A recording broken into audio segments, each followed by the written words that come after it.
These are text messages. Do you want to get into the content? I'm going to set up a question based on this. Here's the follow-up. See the dates to the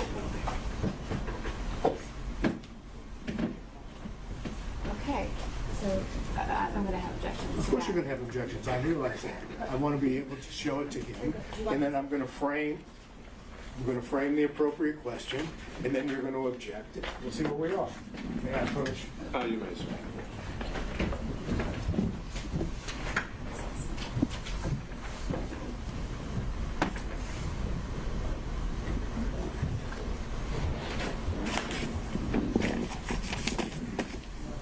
Look at this text message.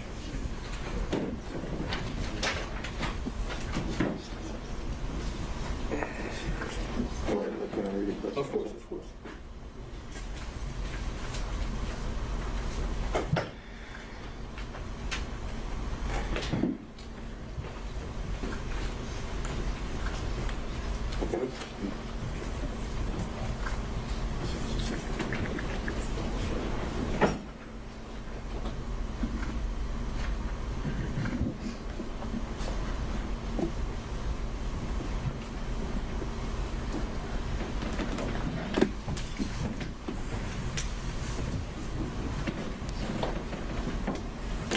Okay.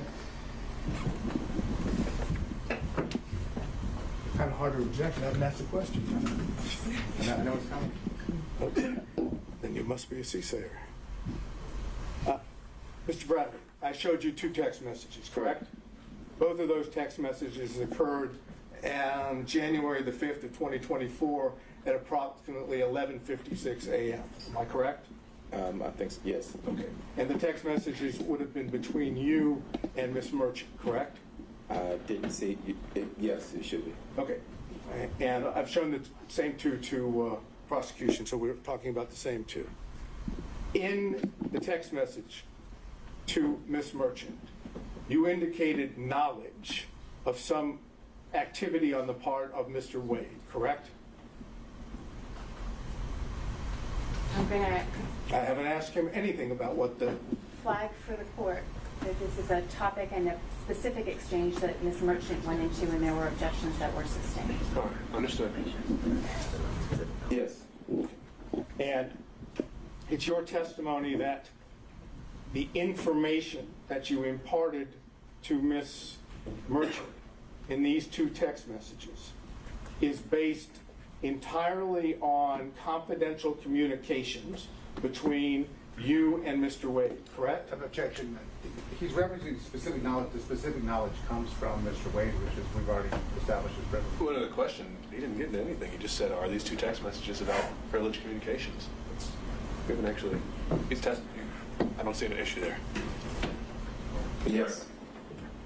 And is it your testimony that the knowledge that you have, which you imparted in these two text messages, came from Mr. Wade and Mr. Wade alone? Yes. Is that correct? Yes. Can you tell us when it was that Mr. Wade imparted this information to you? Objection. All right. And I think that, That's what you're going to do. sure. So I'll sustain that on privilege. And I'm going to introduce for the record, when we finish, these two text messages so that Your Honor has those back there so that you can, Sure. What would they be marked as? here you go. I have a whole set. Okay. We are up to 24.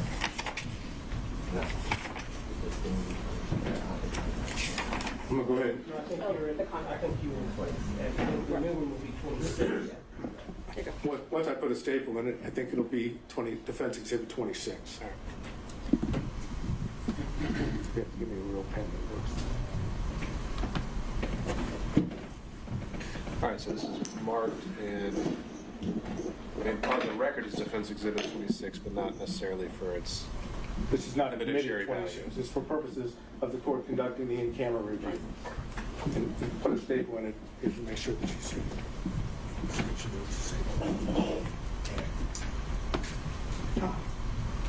No charge? That was straight. All right, Ms. Sadell, what else? All right, so there was also reference, if I remember correctly, to some email correspondence in which Ms. Merchant sent you the motion that she was going to file to disqualify Ms. Willis and Mr. Wade for your review. Is that correct? That's correct. Okay. And that was sent to you in an email? That was correct. And did you respond to it in an email? I don't think I responded to her in email. Ashley, do we know? He's responded by text. He responded by text. I'm sorry, I mischaracterized it. He responded by text? If I can look at my text, I can, but I'm assuming I did, but Okay, I'm going to get it for you because Okay. I don't want there to be any assumption. As soon as we have it. Let me show you. This is the email.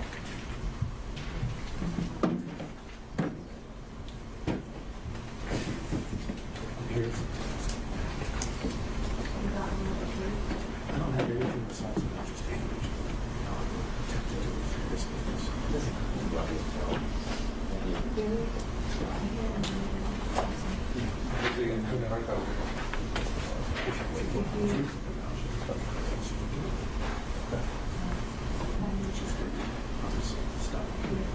So, is that what you're? I'm going to show you if I might approach. I made reference to an email that Ms. Merchant would have sent you about the motion she was going to file. If you look at this, does this appear to be the email that you received? It's dated January the 6th, 2024 at 10:20, 10:25 a.m. yeah, I see it, the email, yes. So that's the email that you received, correct? Along with, obviously, the attachment, which is referenced. Yes. And then, did you respond to that email within the text message that I've just placed before you? Yes, I said looks good. So the answer is yes. Oh, yes, I did. Okay. Then we'll mark this as another exhibit for Your Honor to look at.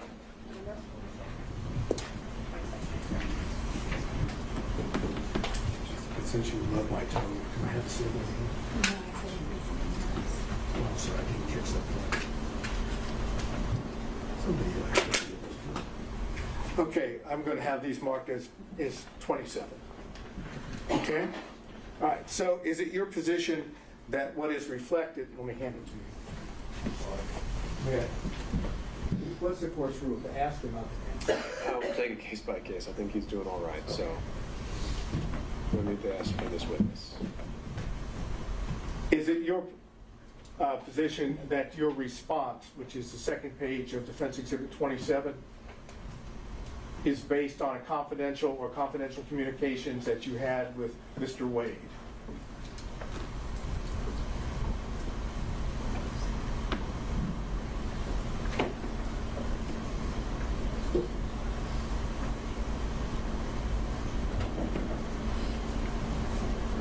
Do you want me to read the response? No, I'm only asking you whether or not the response, you actually already said what it said. I don't want you to read it again. Is that response, based on confidential communications that you had with Mr. Wade? Objection, this is privileged and cumulative. All right, so now we're talking about the email, potentially referencing the motion as a whole. He hasn't been asked to actually confirm or deny any specifics, just to say whether his response is privileged. So I think we're just laying the foundation, just like we did with the text message. So you can answer that question, sir. Was my response privileged? No. Was your response to the email of Ms. Merchant, which is on page 1 of that exhibit, is your response, which is on page 2, is that based on knowledge that you received from Mr. Wade pursuant to confidential communications? Yes.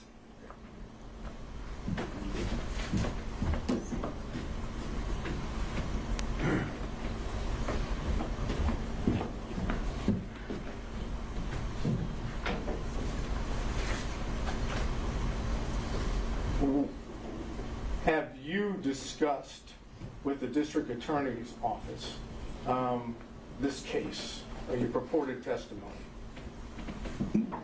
Of my testimony? Yes. No. At all? No. No prep, no conversations, no nothing? No. Have you given your attorneys, for this matter, did you give them permission to speak with the district attorney's office? Well, he can assert his own privilege, but that's kind of crazy. Is there a objection to be heard? Absolutely, this is Okay, privileged sustained. communication. Stay down. Next question. Do you know whether or not your attorneys shared privileged information with the district attorney's office? No, I don't know what my attorneys shared or didn't share. I don't know if they even met.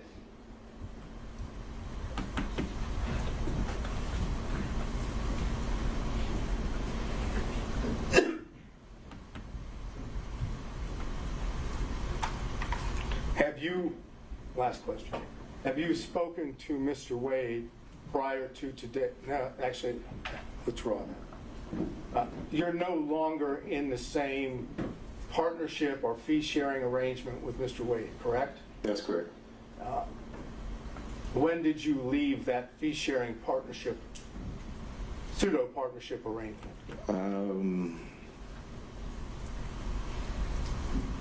I don't remember the hard date, but maybe sometime like July, August of 2022, I think. Okay. And what was the reason for the partnership or the fee-sharing arrangements? What caused the separation? I wanted to leave and go out on my own. And that's the only reason?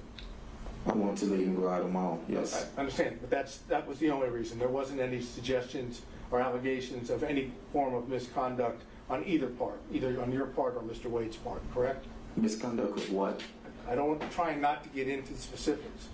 Was there any allegations made of suspected misconduct on your part or on Mr. Wade's part? That's a fairly simple question.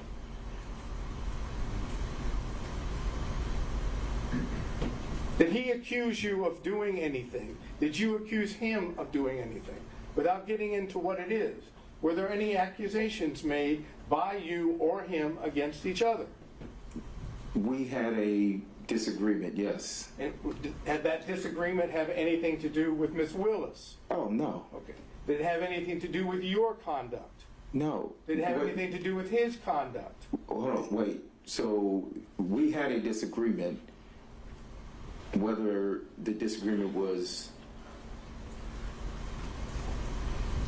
we disagreed, and so we dissolved. I left the firm. All right. And was the disagreement having anything to do with alleged or supposed misconduct by either one of you? I don't.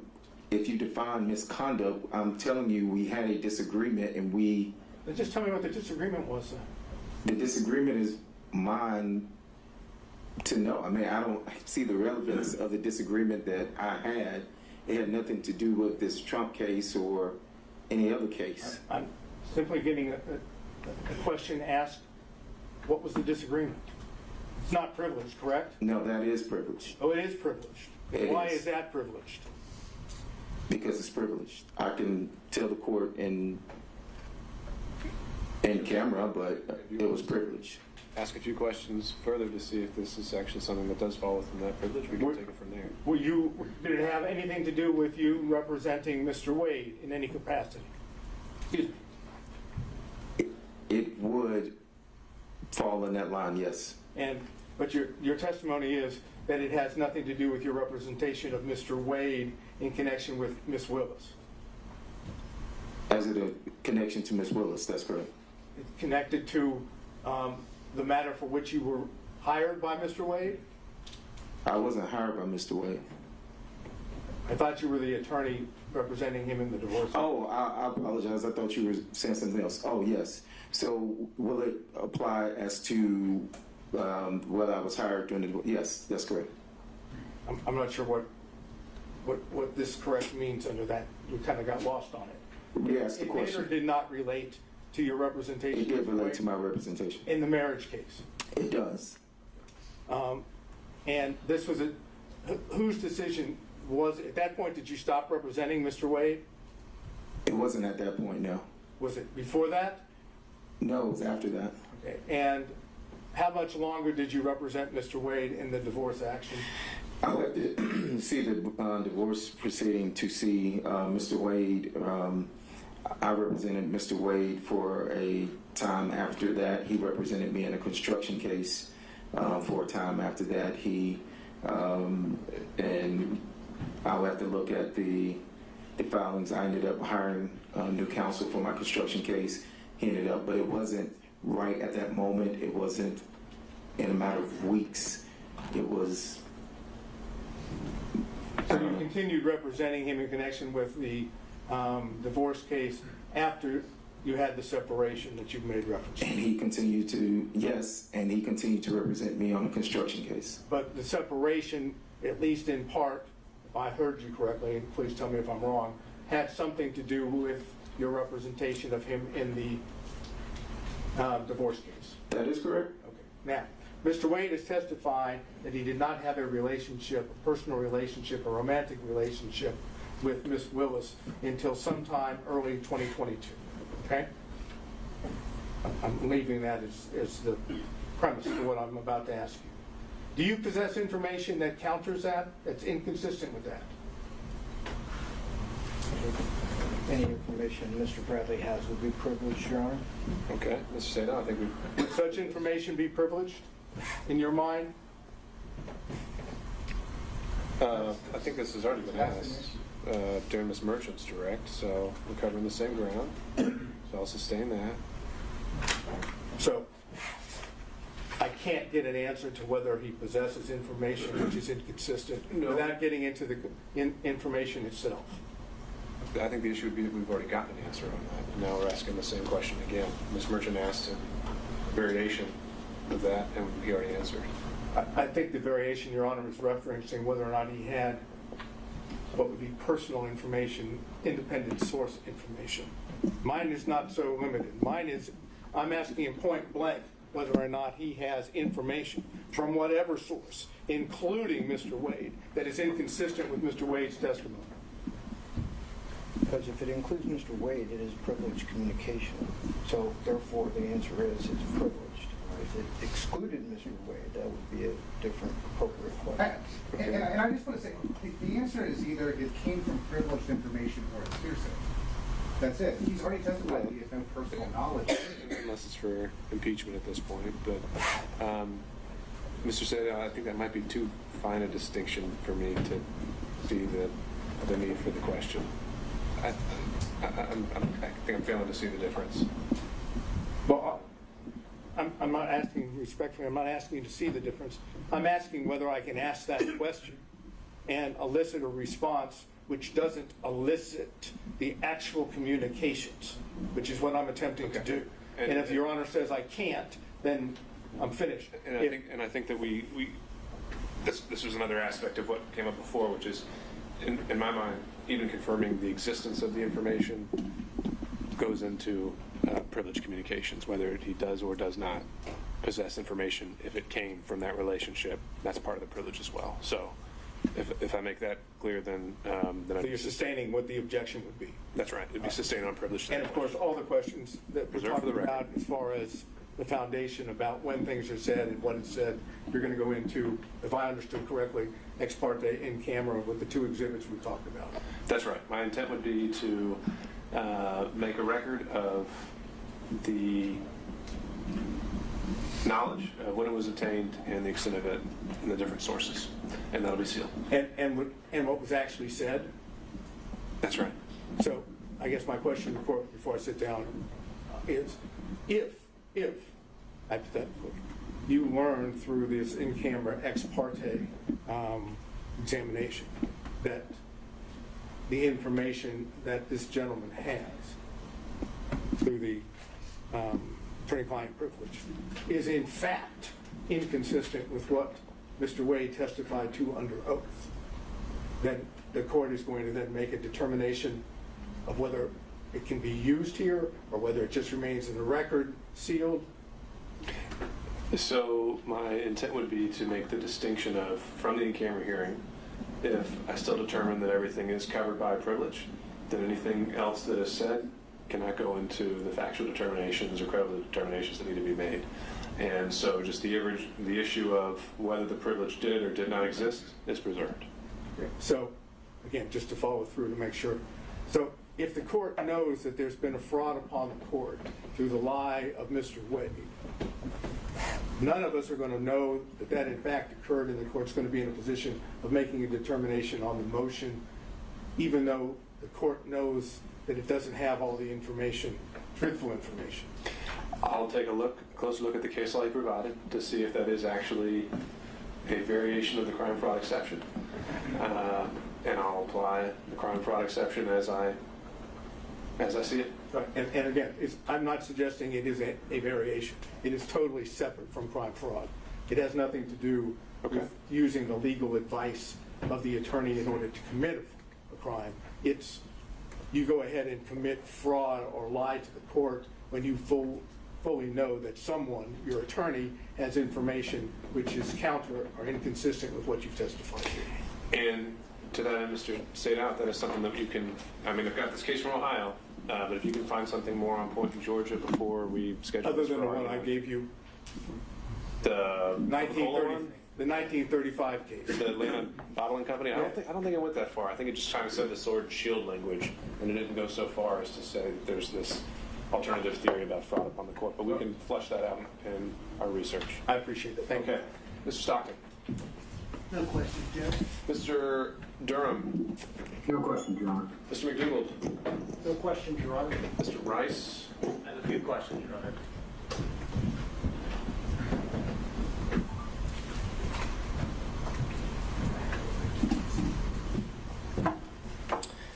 Mr. Bradley, you were counsel for Mr. Wade in the divorce case when the interrogatories were initially served on opposing counsel on or about December 27th of 2021, correct?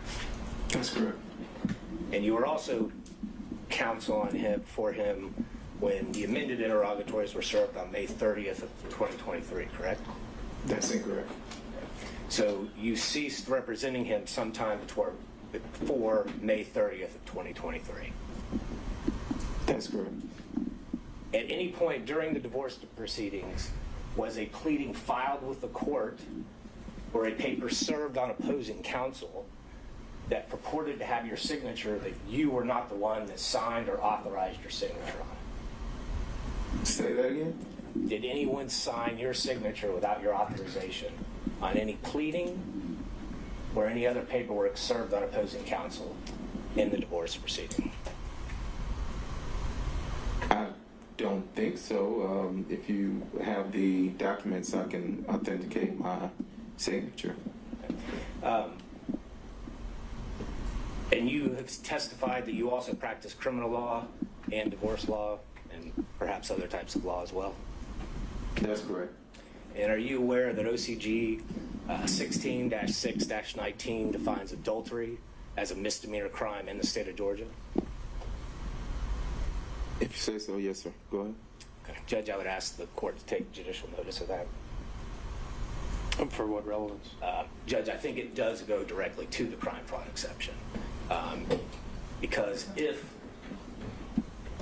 before we draw objection, because if Mr. Wade was providing information to him, to his counsel about his intent to either commit adultery or that he was committing adultery, then that would be a misdemeanor crime. It would implicate the crime fraud exception. And additionally, as we know from yesterday's evidence, Well, we let me have pause you there. Isn't adultery, as a statute, just on its face, been found unconstitutional? You can't actually charge anyone with adultery anymore. It is still current in the Then it state. can't be a crime. It is still a current charge. Let's move on to that next argument. Additionally, Judge, with regard to the interrogatories, we have 3 different sets of interrogatories that were filed that came into evidence yesterday, 21, May of 23, December of 23, that contain false information. We also have the January of 24 that contains the invocation of privilege. So to the extent that this witness has information, both with the original interrogatories that were filed in December of 2021, and frankly with regard to the later ones, even though he wasn't counsel, that would be a false swearing and fraud on the court, which again is a criminal offense, and therefore the crime fraud exception would apply as well. Okay.